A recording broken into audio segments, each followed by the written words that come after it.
Keraton Kartasura didirikan sekitar tahun 1680 oleh Raden Mas Rahmat yang kemudian bergelar Amangkurat II, yakni pemimpin kelima dari Kerajaan Mataram Islam. Sebelumnya ibu kota Mataram beberapa kali pindah, mulai dari Kota Gede, Pleret, dan terakhir di Kartosuro.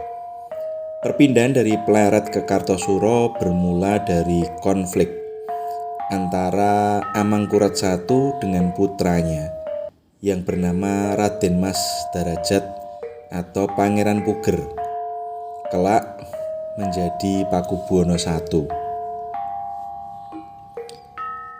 Konflik ini berkaitan dengan pemberontakan Trunojoyo, hingga Pangeran Puger dianggap terlibat dalam pemberontakan Trunojoyo.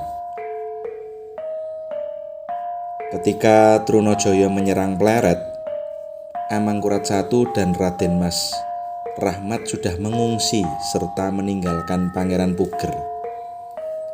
Puger sempat memberi perlawanan terhadap Trunojoyo, namun karena kalah, Puger pun juga mengungsi. Setelah Trunojoyo kembali ke Kediri, Puger kembali ke Pleret dan mengangkat dirinya sebagai raja.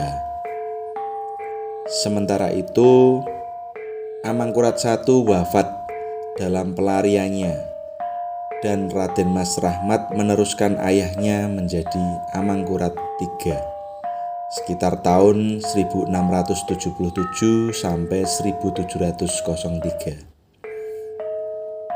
Karena tidak memiliki istana, Amangkurat II mendirikan keraton baru di Kartasura, dibantu oleh VOC. Di Kartasura, pemberontakan demi pemberontakan terus terjadi. Setelah Amangkurat II, suksesi berlanjut kepada putranya, yakni Amangkurat III, sekitar tahun 1703 sampai 1705.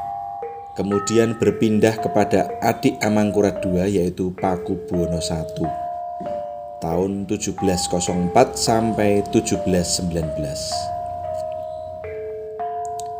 Setelah Pakubuwono I, kekuasaan Kartosuro dilanjutkan oleh putranya yaitu Amangkurat IV hingga kemudian berlanjut kepada Amangkurat IV yang bergelar Pakubuwono II. Pada masa Pakubuwono II inilah terjadi pemberontakan yang dilakukan masyarakat Tionghoa kepada VOC di Batavia. Pemberontakan itu kemudian merembet ke berbagai daerah. Meski pada awalnya sempat mendukung pemberontakan masyarakat Tionghoa, Pakubuwono II pada akhirnya mengkhianati dan mendekat ke VOC, sehingga kelompok yang tertindas oleh VOC terdiri dari gabungan masyarakat Tionghoa dan masyarakat Jawa menganggap Pakubuwono II sebagai lawannya dengan tokoh Raden Mas Said dan Raden Mas Garendi, cucu Amangkurat III, serta didukung masyarakat Jawa Tionghoa. Terjadilah pemberontakan besar yang terkenal dengan Geger Pecinan. Akibatnya Pakubuwono II meninggalkan Kartosuro, menyelamatkan diri ke Ponorogo. Kedudukan para pemberontak ini sangat kuat karena didukung oleh para bupati. Serangan itu sangat kuat. Pemberontak bisa membobol keraton Kartosuro hingga membuat Pakubuwono II melarikan diri. Beberapa waktu kemudian Pakubuwono II dibantu Belanda melakukan serangan balik ke Kartosuro sehingga berhasil merebut tahta. Namun karena kondisi keraton Kartosuro sudah hancur lebur, Pakubuwono II memilih untuk mendirikan keraton baru di Desa Solo. Karena keraton sudah rusak, orang dahulu menganggap akan sial kalau masih dipakai.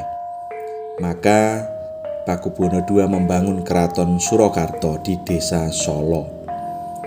Dan hingga kini sisa-sisa keraton Kartosuro masih dapat terlihat. Beberapa di antaranya adalah tembok baluartinya.